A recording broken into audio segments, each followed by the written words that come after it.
Hello guys, আপোনালোক সকলোকে স্বাগতম জনাইছো টাৰ্গেট APSC 2023 ইউটিউব চেনেললৈ গাইজ আজি মই ভিডিঅ'টো আপোনালোকক মই আন এটা আনবক্সিং মোৰ বুকছৰ আনবক্সিং দেখুৱাম সো আপোনালোকে ভিডিঅ'টো শেষলৈ চাওক আৰু মই কিনো আনিলো ফ্লিপকাৰ্ট আমাজনৰ পৰা আপোনালোকে ভিডিঅ'টো শেষলৈ চাওক সো প্ৰথম আনবক্সিং কৰিছো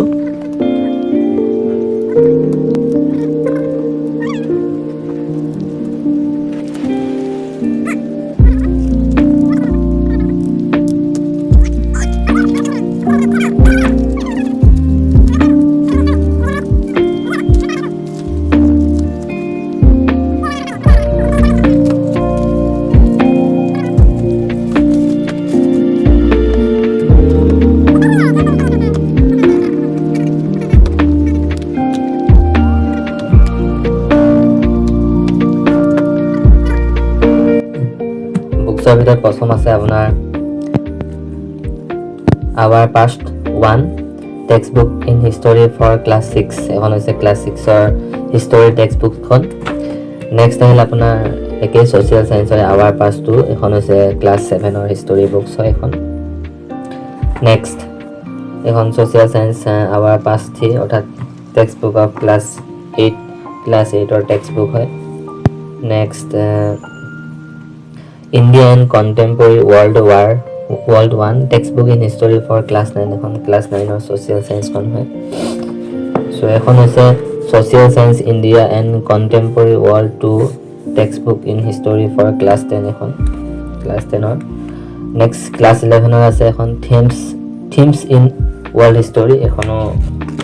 class 11 or হয় next আহিলে themes in Indian history part 1 so class 12 ৰ তিনিখন আছে এখন হৈছে part 1 next themes in Indian history এখন হৈছে part 2 আৰু এখন আছে themes in Indian history এখন হৈছে part 3 social science ৰ বুকছ হয় হিষ্টৰী কাৰণে এইখন লাগিব আৰু এখন মই আনিছিলো এখন হৈছে environment